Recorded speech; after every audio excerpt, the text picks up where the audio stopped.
গ্রেফতার বাবাকে ধরে কাঁদতে থাকা শিশুকে চর খতিয়ে দেখছে পুলিশ। রাজধানীর মোহাম্মদপুরের জেনেভা ক্যাম্পে মাদক বিরোধী অভিযানের সময় ঘটে যাওয়া একটি ঘটনা সামাজিক যোগাযোগ মাধ্যমে ব্যাপক সমালোচনার জন্ম দিয়েছে।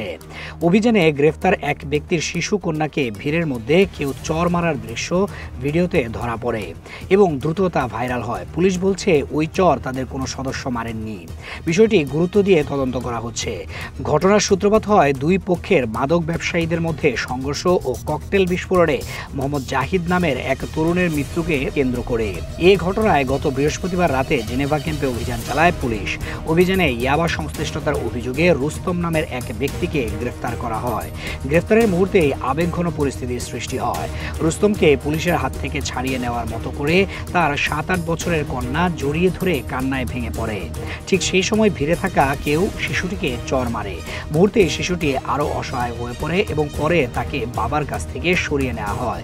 উপস্থিত মানুষের ভিড়ে ঘটনাটি কে ঘটিয়েছে তা প্রথমে পরিষ্কার ছিল না, কিন্তু ভিডিওটি সামাজিক মাধ্যমে ছড়িয়ে পড়ার সঙ্গে সঙ্গে পুলিশের ভূমিকা নিয়ে প্রশ্ন উঠতে শুরু করে।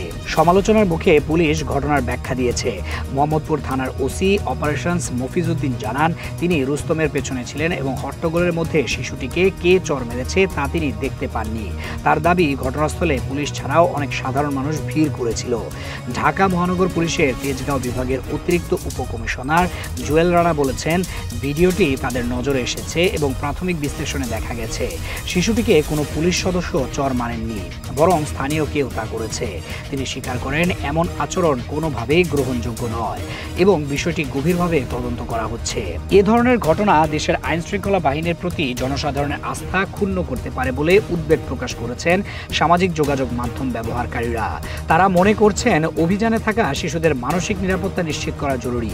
আইন প্রয়োগকারীদের দায়িত্ব হলো অভিযুক্তকে গ্রেফতার করা, সেখানে নিরপরাধ শিশু যেন কোনোভাবেই ক্ষতির শিকার না হয়। জনসাধারণের বিশ্বাস অর্জনে এমন প্রতিটি ঘটনার স্বচ্ছ তদন্ত এবং যথাযথ ব্যবস্থা গ্রহণ করা জরুরি বলে মনে করছেন বিশ্লেষকরা।